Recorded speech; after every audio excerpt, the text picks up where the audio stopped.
Orot HaTeshuvah, Shalom, chapitre 12, paragraphe 11. פרק י"ב, פסקה י"א. צריך לעורר לתשובה, גם בשביל קיום האומה. הכיצד?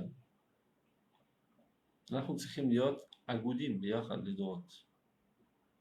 האגד הרוחני שלנו, צריכים פרנסה.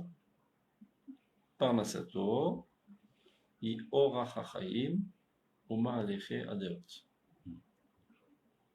שמחזיקים אותם דרכים ומחשבות.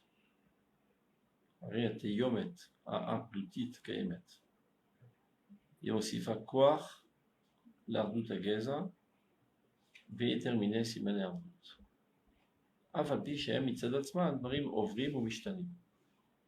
אבל בחלישות הרוחניות הפירוד הרוחני מתגבר והאחדות המקרית של הגזע והעניינים החיצוניים לא יצרו כוח לאגד את הפירודים הרבים שהחיים בתנאיהם חיצוניים והפנימיים מפרידים. Il faut éveiller la teshuvah aussi pour perpétuer la nation.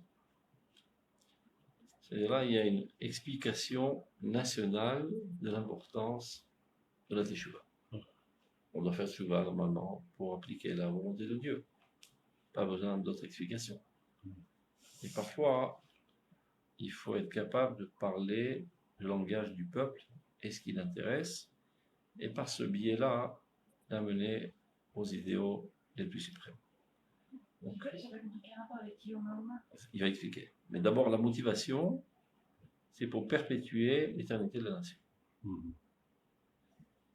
Il y a plusieurs Maamarim dans le livre qui s'appelle Maamari Riya, dans lequel Rav Kook opte pour cette stratégie de combat dans son explication de la Torah, de montrer l'intérêt national d'Avodat Hashem. C'est une manière de convaincre. Mais non, c'est aussi une stratégie pour parler leur langage, d'autant plus qu'à l'époque du Rav Kook et jusqu'à présent, on va dire, le point essentiel de la vie en Eretz d'Israël, c'est cette volonté de remettre sur pied la nation d'Israël, à renforcer. Donc, c'est le langage qu'il est capable d'écouter. Mais à vrai dire, de manière bien plus profonde,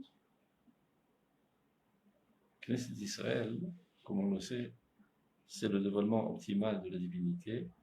Donc, automatiquement, vouloir le bien de la nation, c'est vouloir le dévoilement optimal de Dieu dans ce monde. Donc, c'est à double tranchant cette manière d'expliquer. C'est une manière qui paraît superficielle, juste pour plaire, mais à vrai dire, dans les plus profondes considérations de Torah de la Kabbale, c'est l'explication la plus forte qui puisse y avoir. Car on n'est pas capable d'accéder directement au divin. Notre manière d'accéder à Kadosh Baruch Hu, c'est par l'intermédiaire du peuple d'Israël. Et celui qui ne passe pas par l'intermédiaire d'Israël, finalement n'arrive pas à Dieu. Comme par exemple, si quelqu'un voudrait se convertir au judaïsme, il dit, moi je suis prêt à faire toutes les mitzvot, mais les juifs, ils ne m'intéressent pas tellement. Le peuple d'Israël, j'en ai que faire. Moi je veux les mitzvot et la Torah. Donc, le Giour, ça commence d'abord et avant tout par la volonté d'adhérer au peuple d'Israël. Et après, pour exprimer de la manière la plus exacte cette adhésion, c'est les mitzvot. Les mitzvot sont l'expression de notre lien avec l'âme d'Israël. Donc, faire des mitzvot sans être profondément ancré dans cette essence qu'est le lien avec d'Israël, ça ne rime à rien. D'ailleurs, c'est ce qu'on apprend de la première Guillorette, qui est Ruth, quand elle s'entête avec Naomi. Elle lui dit « Amech ami, veloach Elohim » ton peuple est le mien, et donc ton Dieu est le mien. Ça commence d'abord par une attirance nationale. Et ceci doit s'exprimer par l'application de D'un autre côté, si quelqu'un dirait « J'adore le peuple d'Israël, je veux me convertir », mais les mitzvot, c'est pas fait pour moi. Alors, non plus, on n'accepte pas. Oui, Il y en a qui essaient de faire passer cette loi, mais c'est une erreur. C'est pas la quasi-totalité des poskim réfute cette approche. C'est obligé que ceci s'exprime par Kabbalat Mitzvot, de recevoir le joug de Mitzvot.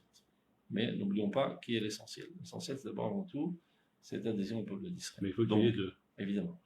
Donc, cette manière d'expliquer que leur groupe opte, c'est pas seulement pour plaire, c'est vrai que c'est un langage tout à fait adhérent adéquat à la génération, mais à vrai dire, c'est une des explications les plus profondes. Mais c'est aussi une manière de toucher plus les Chélonim aussi. Les grosses masses. Voilà, c'est ça, ouais. Donc, rentrons dans le texte.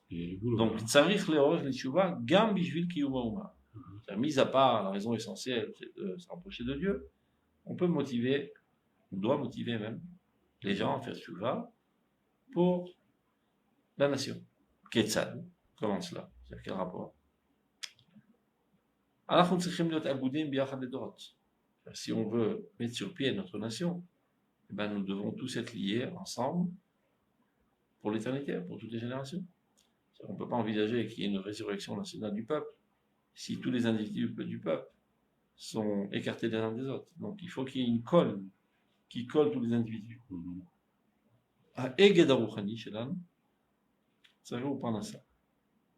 Cette colle spirituelle a besoin d'être alimentée. De quelle colle s'agit-il? Sgoulat Israël. Nous avons tous une âme commune, c'est Sgoulat Israël, mais ce lien spirituel est dans un état seulement potentiel. Il faut le mettre à l'œuvre, sans quoi il reste dans un état latent, endormi, jusqu'à ne plus s'exprimer.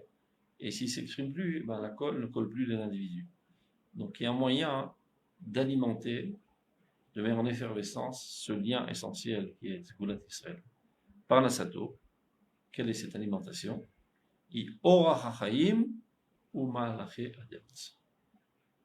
C'est la manière de vivre et les conceptions. C'est-à-dire Torah et mitzvot. Les mitzvot, c'est la manière de vivre, sont en fait l'expression de Sgoulat Israël. L'expression d'un côté, mais comme on a l'habitude de dire, l'expression renforce l'essence. Comme toute atout, toute capacité, si elle ne s'exprime pas pendant longtemps, elle risque de disparaître. Par exemple, tu as une capacité intellectuelle, mais si tu n'es pas du tout amené à réfléchir parce que tu n'as fait aucune étude, finalement, tu perds cette capacité, tu deviens comme un animal. C'est clair? Bien que dans ton essence profonde, ça existe toujours, mais c'est inexistant de fait. Donc, quand on dit alimenter, ça ne veut pas dire ajouter de l'extérieur. L'expression de l'essence alimente. Ça s'appelle Or Yachar Ve'or Choser. Quand il y a une force intérieure qui s'exprime, ça a des répercussions à l'envers aussi. Ça renforce à nouveau la force première.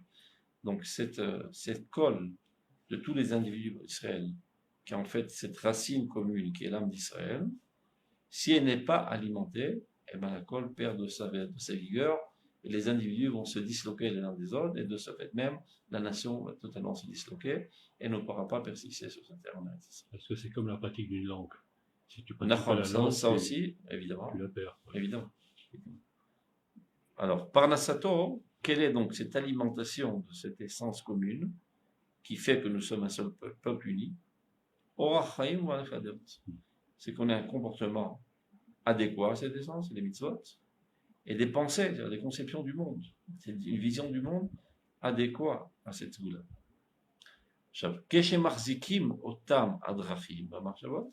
Lorsqu'on maintient ces comportements, c'est-à-dire les mitzvot, la marchavot et ses pensées, c'est l'étude de la Torah.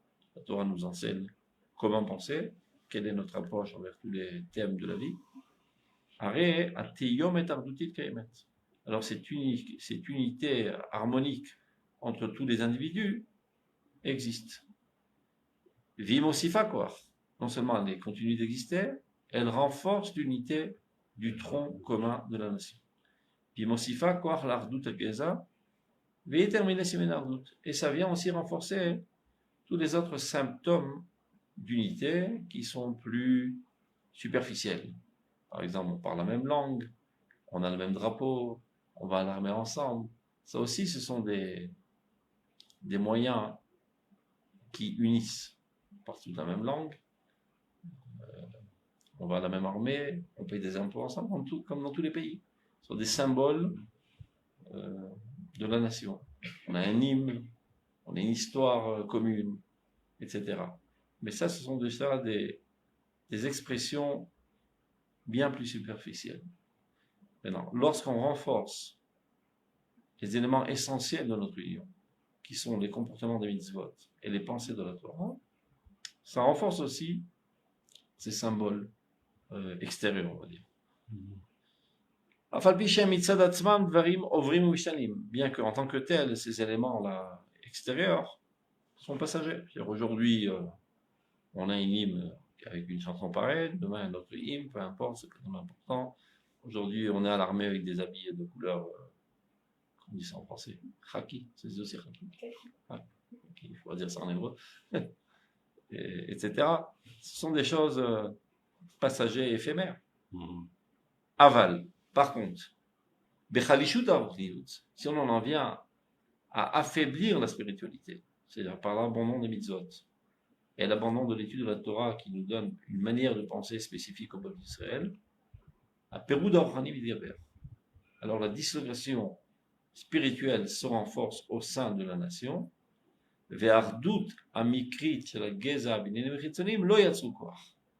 autres éléments qui sont censés aussi rassembler la nation n'auront pas la force de tenir contre cette dislocation. C'est-à-dire, si nous n'avons pas tous une conception commune de la vie et un comportement commun au niveau des mitzvot, à longue échéance, tous les autres artifices, qu'on a une armée commune, on a un hymne national commun, qu'on parle la même langue, ne tiendront pas la route et ça mènera à la destruction du peuple d'Israël. Clair ? Donc là, il y a une explication d'intérêt national de faire tchouva. En fait, sachant que les individus de cette génération sont tellement intéressés à la renaissance de la nation, il leur dit, si vous voulez véritablement faire en sorte que la nation renaisse et perpétue et se renforce, il faut d'abord et avant tout renforcer la racine de la nation. Ce qui fait de nous un peuple uni au niveau de l'essence la plus profonde, qui est Sgulat Israël. Cette Sgulat Israël existe, mais si on ne l'alimente pas, elle tendrait à s'éteindre, ne plus apparaître entre nous, et ça ferait des guerres internes, comme on a déjà passé par ce film, dans Beit Rishon, etc. Finalement, ça s'est terminé par des guerres au sein du peuple d'Israël. Et ceux-là ont fait une alliance avec l'Égypte, et l'autre avec les pays du Nord, et la guerre au sein de l'État d'Israël. Non, mais c'est très actuel, parce qu'on voit, ça me rappelle un petit peu l'état du sionisme laïque aujourd'hui. Non, c'est de ça qui parle. C'est de ça qui parle, exactement. C'est vrai, ça. Évidemment, voyant déjà les prémices de la crise du sionisme, il y a déjà 100 ans, alors qu'il venait que de commencer. Le Rav Kook donne déjà la solution, évidemment. C'est-à-dire, sioniste fondé sur un folklore, ça ne tiendra pas la route. Et on est en plein dedans. D'accord, c'est la crise. C'est exactement la crise. Et donc il y a des tensions très fortes. Ça s'est mis très en évidence dans les dernières campagnes électorales. Bien que très souvent ils ne le pensent pas, ce qu'ils disent, c'est juste pour ramasser des voix. C'est des seuls conseillers de Etzat Achitofel qui leur dit si tu fais l'ours contre les Datim, tu auras plus de voix, etc. Et bien qu'ils ne pensent pas toujours, mais c'est pas grave.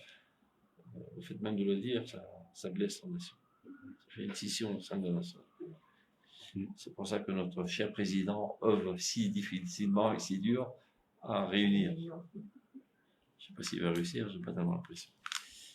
Donc, Vardout Amikrit. Donc, cette unité hasardeuse, il passe à la c'est-à-dire fondée seulement sur un folklore de toutes sortes de symboles, comme une armée commune, etc. Chez Geza, Benyanim, Achitzonim, Lo Yatsu Koach. N'auront pas la force. La Ged est à Perudim Rabim de réunir toutes les distensions nombreuses qu'il y a dans la nation.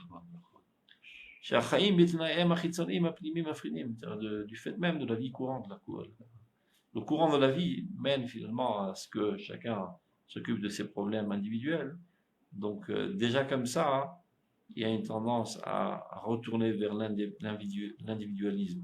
Si on n'alimente pas constamment cette colle interne, la nation ne tiendra pas.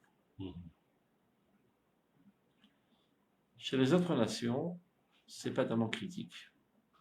Parce que de toute manière, il n'y a pas une colle essentielle. Ça veut dire que ce qui fait qu'il y a un nationalisme français, c'est pas pour un idéal commun, mais c'est pour les intérêts des individus. Et quand il y a des intérêts, il n'y a pas tellement besoin de motiver. Par exemple, j'ai pas besoin de te motiver, de faire des grands discours pour te convaincre à manger et à respirer. Parce que sans ça, tu vis pas. De toute manière. Mais j'ai énormément besoin de te convaincre à être généreux, etc. Ça, tu peux vivre même sans être généreux. Au contraire, a priori, plus je donne d'argent aux autres, moins je vivrai, donc il ne faut même pas être généreux. Donc, t'amener à t'élever de toutes tes tendances petites et égoïstes, ça nécessite une alimentation constante spirituelle. Alors, si c'est comme ça à l'échelle de l'individu, Kalvachomer, à plus forte raison à l'échelle de la nation. C'est-à-dire, si tout le but de la nation, c'est seulement que les individus aient un quelconque profit, bon, pas besoin d'alimenter, tout le monde cherche son intérêt. Donc ça vaut le coup d'être lié à la nation française, parce que grâce à ça, j'ai toutes sortes d'intérêts, j'ai ma sécurité, j'ai ma médecine, j'ai tout ce qu'il faut. Mais si la vocation du nationalisme israélien est d'être bracha d'école au motoram, c'est-à-dire d'être bénédiction pour toute la nation, c'est-à-dire c'est une sorte d'altruisme universel. Ça, c'est pas naturel. C'est naturel au niveau de l'âme, c'est pas naturel au niveau de la conscience. Donc, si on n'alimente pas cela de manière constante, ça se disloquera. Ça ne tiendra pas la route. D'ailleurs, il est marqué qu'à la fin des temps,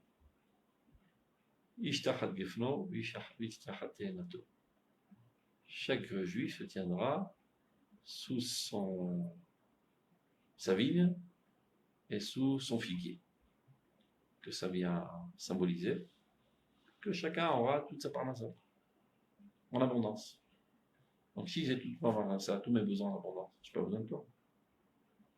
Je me prends ma tête, je me casse les pieds. Si par contre, moi je sais être coordonné, mais je ne sais pas être boulanger, et toi tu es boulanger, donc j'ai intérêt d'être en communion avec toi. Et si j'ai tout ce qu'il me faut, je n'ai pas besoin de toi. Chez les autres nations, on expliquait que ce qui les lie, c'est les intérêts communs. Ne pouvant tout faire ensemble, ben toi tu t'occupes de la médecine, toi tu t'occupes de la sécurité, toi tu t'occupes de la boulangerie, toi tu t'occupes de la cordonnerie, et on se partage les fruits chacun. Et il n'y a rien d'autre. C'est la seule vocation de tous les nationalismes du monde. L'intérêt de l'individu, finalement. Le seul qui est différent, c'est le peuple d'Israël qui a été créé par Dieu, aussi bien le peuple que son idéal national, d'être universaliste, d'apporter le bien aux autres nations. Donc, c'est pas quelque chose qu'on a de manière naturelle. Il faut s'élever à cette pensée idéale.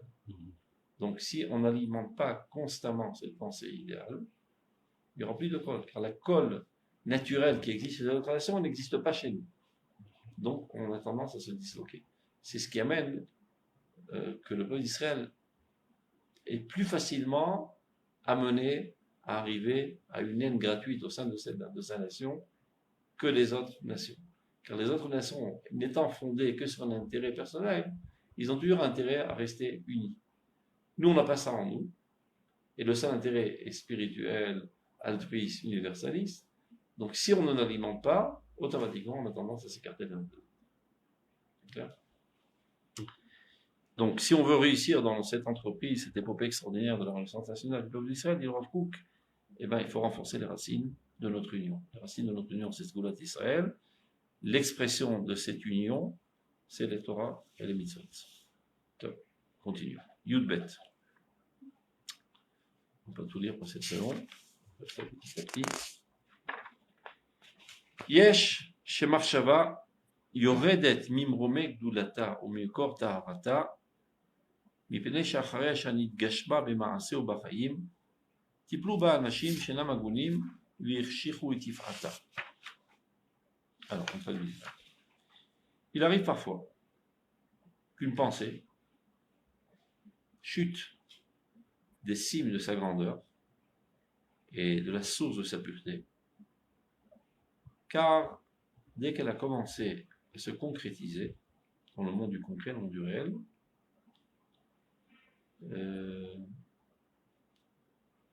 se sont occupés de cette pensée des sales types. Et donc ils l'ont assombri. Je ne sais pas si vous vous rappelez, on l'avait vu dans Yud Aleph, Dalet, on va revoir plus de on va rentrer dans le PCA, on va voir de quoi il parle. Et Yud Aleph, Dalet, on a dit la chose suivante. Ma'alach kol hayesh hu banui al yesod hateshuva. Ahvayot mitgalot betur yirida me'eloyut le'alomiyut. Toutes les existences qu'il y a dans ce monde, en fait, sont une chute de la divinité vers ce monde-ci. Shikemosh pala umita nora, qui est en fait comme une sorte de mort.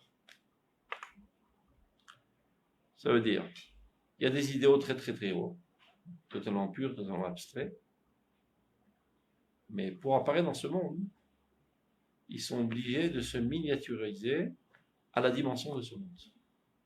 Sans quoi ils seraient tellement grands, tellement aveuglants, que ce monde-là en serait ébloui.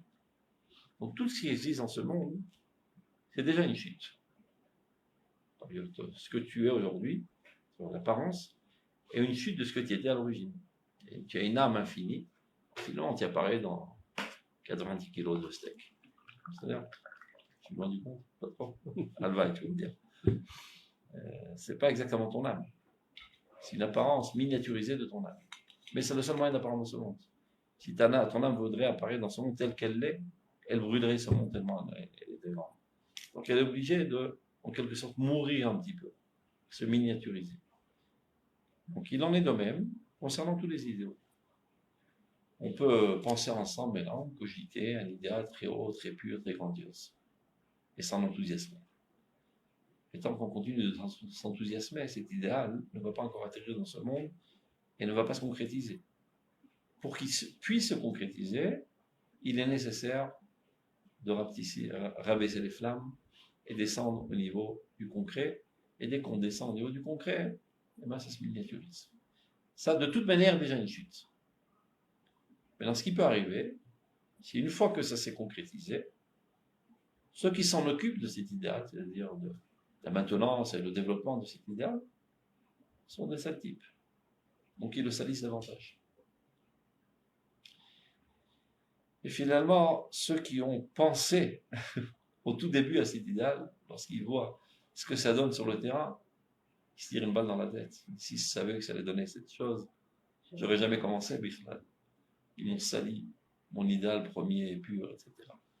Et donc, ils sont tout le temps amers et frustrés, etc., etc.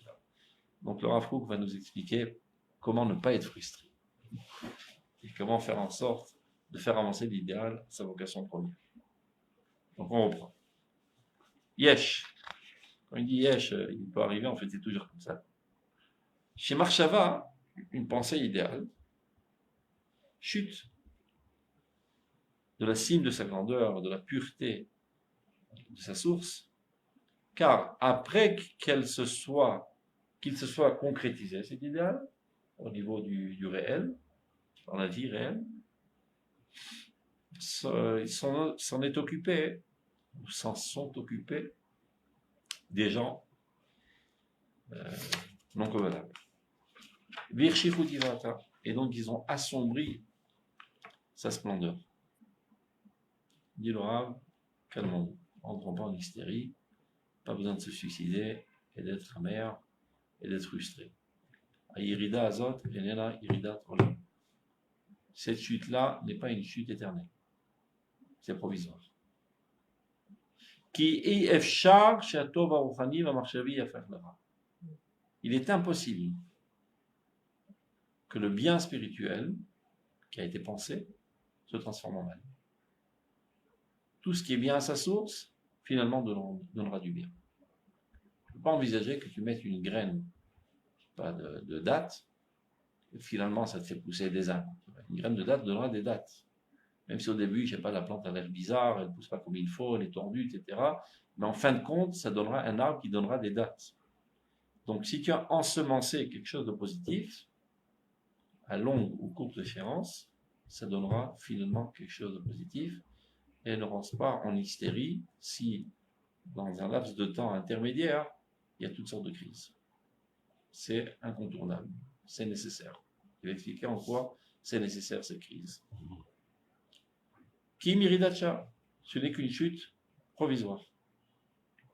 Non seulement c'est provisoire de leur cook, puis gam ken et tsorech aliyah. Cette chute est nécessaire pour mieux grimper. Comme les montagnes russes. Et ça va encore plus haut.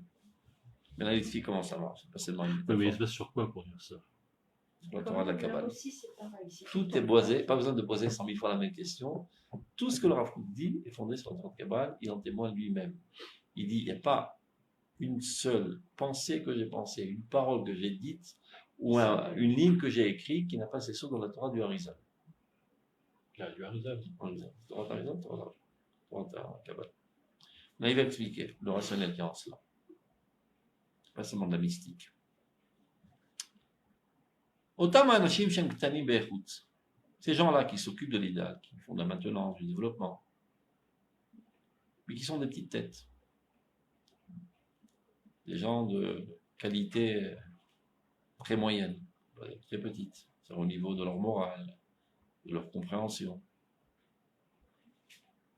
D'un autre côté, Shlem Godel Kamti, ils ont une grandeur quantitative, car dans ce monde, il y a beaucoup plus de gens nuls que de gens grands, intelligents, bons et moraux, en quantité. 20-80. Les grosses masses, 80. les grosses masses, quelqu'un, plus ou moins, dans tous les domaines. Les grosses masses se rapprochent de zéro, et une toute petite élite tend vers les hautes cimes. Ça, c'est la quantité.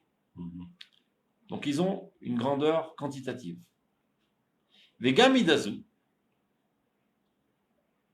Afalpi chez Inerchevet Kelo, le Gabé, tu pourrais dire, bon, c'est l'air. Et alors qu'ils ont de la quantité, c'est inconsidérable relativement à la qualité. On s'en fout de la quantité. Toujours le peuple d'Israël a mis en piédestal la qualité et non pas la quantité. Mais Atim ou Rabim, les Maccabim, ils étaient une poignée de gens, ils ont gagné un empire parce que par leur qualité, leur pureté, leur idéal saint, etc. C'est vrai que la qualité est bien plus importante. Mikol Makom, cependant, lorsque la quantité vient se lier à la qualité, eh bien, elle la couronne. C'est-à-dire, la qualité, c'est très bien, mais une qualité minime n'a presque aucune influence dans ce monde. Il faut qu'il y ait une masse critique minimale de quantité pour que la qualité puisse s'exprimer. Donc, bien que nous, de manière générale, on met plus en piédestal la qualité que la quantité, mais lorsque la quantité vient se rajouter à la qualité, il s'avère qu'elle couronne la qualité. Verov ha'am adrat melech. Plus il y a du monde, plus ceci donne de la splendeur au roi. Comme la conque, chez Mitzaref et Timaechut, Ima Atarta. Il est Verov ha'am adrat melech. Velav dafka kamut abisparid. Et pas seulement la quantité au niveau du nombre. Comme j'ai dit tout à l'heure, il y a des masses de nuls et une petite élite. Mais aussi la quantité de force. Il s'explique, regardez. Ameretz, l'énergie. Achefet irdof la sig, la volonté de courir et d'accéder à toutes sortes d'objectifs. Lechonet et amorukash alidei drachim ma'asiyim, de pouvoir accéder à ses besoins en se mettant au travail concret. Tous ces traits de caractère se trouvent plus chez les gens avec une matière forte et grossière. vechasre ruach hatzili, manquant d'esprit noble. Amati Shapirov est à Kwach Biruso la Homer qui, de manière générale, l'esprit noble a tendance à affaiblir la matérialité. Je m'explique. Au fait, on trouve plus d'énergie chez les grands idéalistes amoureux du bien ou les sales crapules qui ne recherchent que du fric, etc. Et bien sûr, les sales crapules, ils travaillent comme des harcelés des fois pour atteindre leur objectif. Ils sont pris à piétiner avec aucune rachamim pour accéder à leur objectif. Il y a des forces très très très vives dans la bassesse de la vie, bien plus fortes que les forces nobles, bonnes et gentilles. Ça ne devrait pas être comme ça, mais de fait c'est comme ça. Comme il dit le Rambam, Loulé Amishtagim, Aolam lo hayam itkadem. Si ce n'est les fous dans ce monde, le monde ne progresserait pas. C'est qui les fous? C'est tous les assoiffés d'argent. Bon, il a déjà en banque, je sais pas, 100 millions de dollars. Il continue de travailler comme un. Et encore, et encore, et encore. Entre-temps, grâce à cela, le monde se développe. Encore des usines, encore des entreprises, encore des structures et des infrastructures qui se construisent grâce à ces fous. Ça aurait pu être construit par des idéalistes, par l'amour du bien, de la construction de ce monde. D'accord? Tu vas en trouver un ou deux dans toute l'humanité. Et avec ça, on devra construire un monde. Donc Dieu fait en sorte pour développer son monde qui est des folies. Comme par exemple, Yitzra Darayot, l'attirance sexuelle. Si c'est de l'attirance sexuelle, je ne sais pas s'il y aurait un enfant dans ce monde. C'est dans un casse-tête d'avoir des gosses, ils vont prendre la tête, à quoi ça sert. Donc, l'attirance sexuelle fait que les gens se marient, c'est vrai, ils ont des enfants. Ils ne pensent pas toujours qu'ils se marient, voilà, je vais édifier une famille, etc. Là, le premier starter, c'est les attirances sexuelles. C'est pour ça que Dieu a mis ça dans ce monde. D'ailleurs, on a marqué dans la Gemara, le jour où Chachamim ont réussi à égorger Yitzra Darayot, le Yetzer, ils n'ont pas trouvé un œuf le lendemain dans le chouk. Même au niveau des animaux, il n'y avait rien du tout. Donc toutes ces forces qui sont parfois basses, elles ne sont pas dans leur essence basse, qui peuvent dévier vers le mal, sont bien plus fortes et vives dans les êtres humains que les forces de noblesse, de bonté, d'idéal. Donc, regardez, il y a un super idéal, un grand sadique, un grand poète, un grand philosophe, la pensée. Comme il peut continuer de penser, ça restera au niveau de sa tête, et lui ne sera pas à même de le concrétiser. C'est pas un homme d'action, c'est pas quelqu'un qui aime pusher, faire avancer les projets, etc. C'est un rêveur. Donc l'idéal va se retirer au ciel, n'apparaîtra jamais dans ce monde. Donc qu'est-ce qui se passe? Cet idéal atterrit dans ce monde, commence à se concrétiser. Pour se concrétiser, déjà il est rabaissé. Une fois qu'il est rabaissé, il est à portée des mains des gens communs. Et s'il n'est pas assez à la portée des gens communs, il est nécessaire qu'il chute davantage pour qu'il soit à la portée des gens les moins communs encore, qui sont encore en plus grande masse. Et donc cela fait qu'il y a énormément d'adeptes maintenant à cet idéal. Vous direz, mais à quoi ça sert? C'est plus le même idéal, il est mort. Il reste une étincelle de l'idéal premier, enveloppé d'énormément de saleté, d'impureté. On va voir comment on fait remonter l'idéal. C'est-à-dire, regardez. 7h moins 5 de partie. Donc, on va essayer de terminer. Donc, Kol Zevit Galé, donc tous ces traits de caractère, de courir, de poursuivre pour avoir son objectif, mais il s'avère que ça se trouve plus chez les gens grossiers et matériels que chez les gens spirituels. Maintenant. Lorsqu'une pensée doit avoir une emprise concrète dans ce monde. Darka la redet memalata. Toujours, elle a tendance à perdre de l'altitude. Le Pérékazé, à ce moment-là, où elle a chuté à terre, cette pensée, cet idéal, il est mouchlechet laaretz. Elle est jetée à terre, elle traîne dans la boue, elle est salie, elle est souillée, cette pensée. Et donc si elle est sale, ben les gens sales maintenant, ils sont familiers avec ça, c'est leur cam. Alors, paritzim baim, des sales types, se ramènent, ou mechalelim et dushata. Ils mettent la main dedans, et comme ils ont les mains sales, ils impurifient, ils profanent sa sainteté. Donc ça, c'est le mauvais côté de la pièce. Aval. D'un autre côté, ce qu'on gagne, c'est que la quantité de ces adeptes de cet idéal a grandi. Si au début il veut 1 ou 2 ou 3 ou 10 personnes, on a déjà 1 million autour de cet idéal. Dans le mal. Pas dans le mal, dans l'étincelle de bien enveloppée d'ordures. C'est plus le même idéal. Il y a l'étincelle de... Si l'étincelle disparaît, tout va disparaître. Il reste une étincelle de cet idéal enveloppée d'ordures. Et le fait qu'il y a des ordures, les gens qui sont ordures se sentent familiers avec cet idéal. Et s'il était dans toute sa pureté, il n'aurait pas quel intérêt de s'en rapprocher. C'est trop haut, c'est trop pur, c'est pas pour moi, c'est pour les religieux, c'est pas pour moi. Continue. Maintenant. Donc ça rajoute de la force, ça rajoute de l'énergie, tout ça. Maintenant, jusqu'à quand ce processus de chute va continuer? Ad boator, jusqu'au moment. Chez Mitorim Adinelev, commence à s'éveiller des gens purs, des gens de cœur, Hamushim et Kwartit Katachem, armés de la force de la justice divine, c'est-à-dire des grandes sadikim. Et ils observent l'idéal tel qu'il apparaît actuellement, qui traîne dans la boue, qui est profané par des sales types, et qui est dans l'agonie totale presque.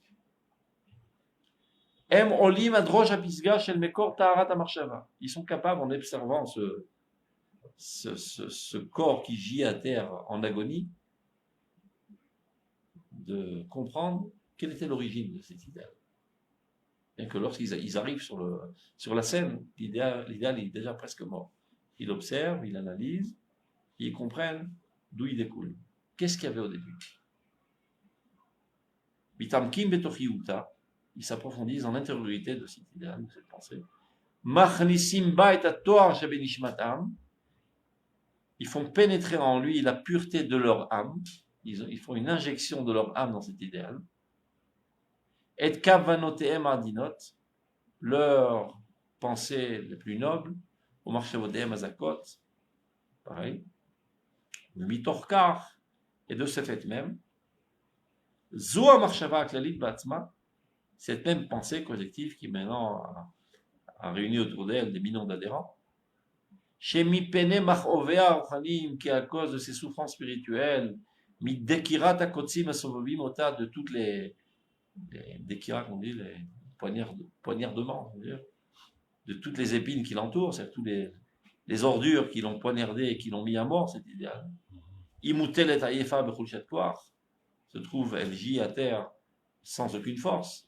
Betardemat mavet, dans une agonie, justement. Bekimat ben ruachaim, mais presque sans aucun souffle de vie. Tout d'un coup, grâce à cette tzadikim, mitorereti, elle commence à s'éveiller.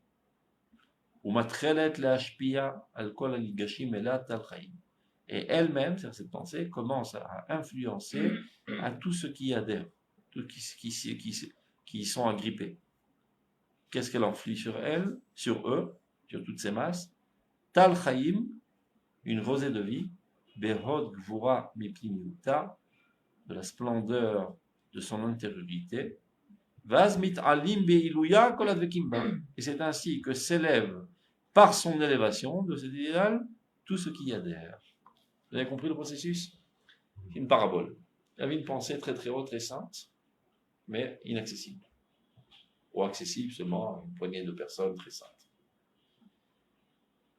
Elle doit atterrir dans ce monde pour se concrétiser, donc elle chute. Une fois qu'elle chute, elle est accessible. Qui y accède?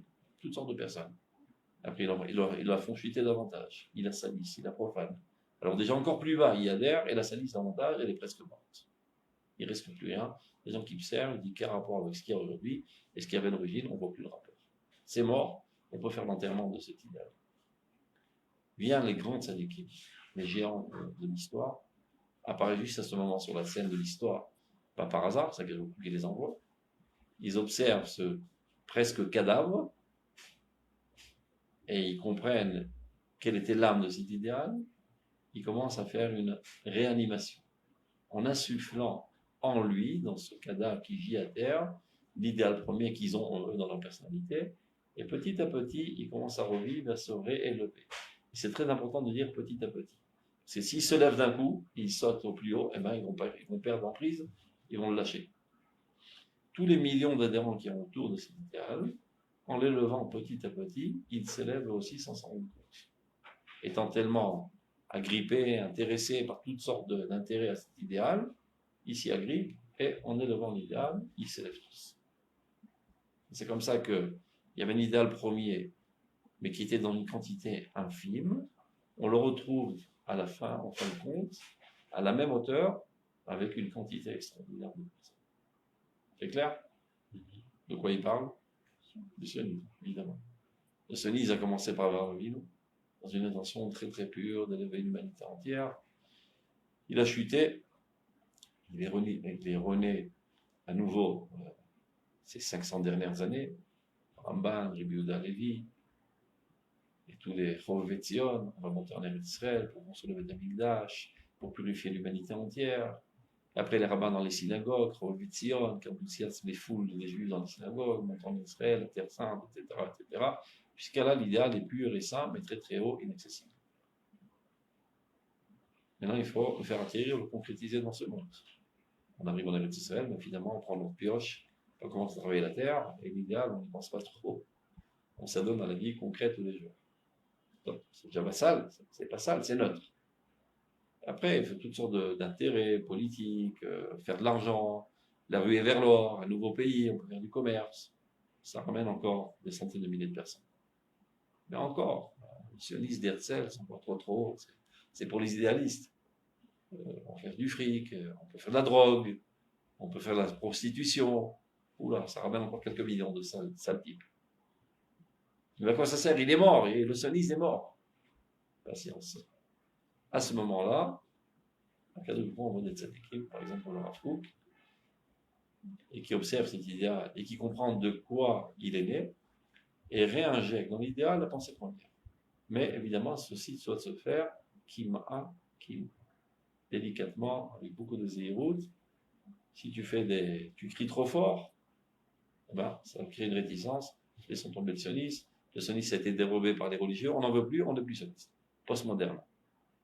Alors, le même sionisme, on le garde, on le lève petit à petit, graduellement. En fait, on le ramène à son essence.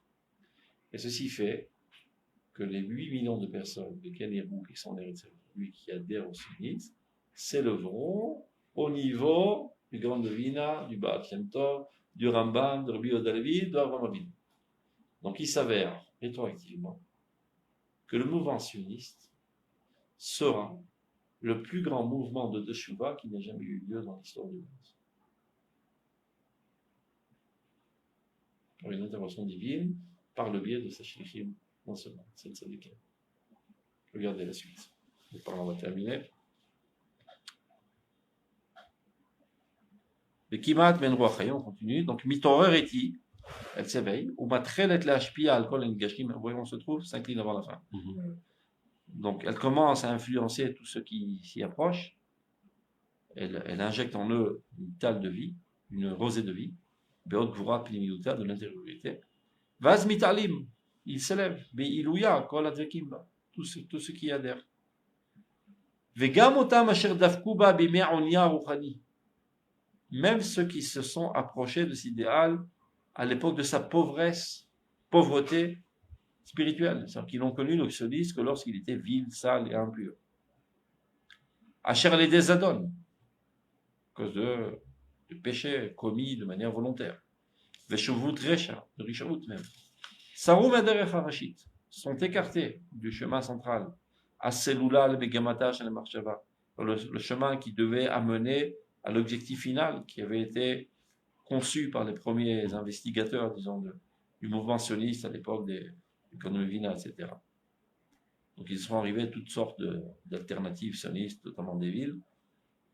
Il est gamhem mitalimima. eux aussi s'élèveront avec lui, avec cet idéal. Shavim al yada bitshuva behira. Reviendront grâce à elle, cette pensée, à cet idéal, avec une chouva claire. Pas une chouva par peur du châtiment, mais des gens qui sont électrifiés de cet idéal. Par un amour de Dieu, par une identification totale avec cet idéal. Behira ve'elyona. Bime'of nesher. Comme l'envol d'un aigle. Bekalut nifla. Une facilité merveilleuse. Shen domela. Bechol gilui shel chezion tshuva abba mitzad itorut hakoach hatov shel ezu nefesh pratit. Ça veut dire, ce processus de tshuva sera incomparable à tout autre phénomène de tshuva qui proviendrait de la part d'un individu. Par exemple, le Rabbi de Lubavitch. Il a fait tshuva peut-être à 10 000 personnes, au moins. Peut-être, je ne sais pas, ça dépend si tu es rabbinique ou pas. Si tu es rabbinique, tu vas dire 100 millions de milliards. Et disons qu'il a fait, tu vois, 10 000, 100 000 personnes. Dans le meilleur des cas, le plus optimiste, le plus. La tzionut, qui ne vient pas d'un homme, qui vient de Dieu, fera faire tchouva à 7 milliards d'humains. C'est ça toute la différence. Ça commencera par le cœur de l'humanité, qui est le peuple d'Israël, qui adhère aux sionistes en Eretz Israël, après les Juifs de Chutz La'aretz, qui sont la chaîne intermédiaire entre le peuple d'Israël, Sion et les Goïm, et ça se propagera sur l'humanité entière. Mais là, on parle de quel sionisme? Le sionisme premier qui apparaît aujourd'hui de manière sale, qui déjà aujourd'hui commence à s'auto-nettoyer. Il y eut des moments où le sionisme était très sale, comme par exemple à l'époque du Rav Kook. Avant que le Rav Kook apparaisse sur la scène de l'histoire, le sionisme a déclaré une guerre virulente contre la sainteté, la pureté, la tzniout, etc. Il s'est acharné de manière systématique à effacer tout souvenir de pureté et de sainteté. C'est à ce moment-là que le Rav Kook apparaît sur la scène. Le sionisme gît à terre, presque mort. À l'époque du Rav Kook. Et c'est là que le Rav Kook commence, avec ses horotes. Il commence à expliquer qu'est-ce qui se trouve enseveli sous ces ordures apparentes. Une lumière divine très grande qu'il faut les taper, faire grandir. Son enseignement, qui est basé sur la Torah de la Kabbale, vient faire pousser cette graine qui était enveloppée d'ordures. Et au fur et à mesure, le sionisme va en se purifiant, de manière qu'aujourd'hui, au Hachem, l'État d'Israël est très religieux, bien qu'on n'est pas totalement satisfait, on voudrait mieux, mais l'État d'Israël est très religieux. Ça veut dire, le Shabbat, c'est le jour du repos de l'État d'Israël, le mariage est selon la rabbanout, tous les instituts sont cachers, ce n'est pas du tout local pour du Rav Kook, sachez-le. Tout est cacher.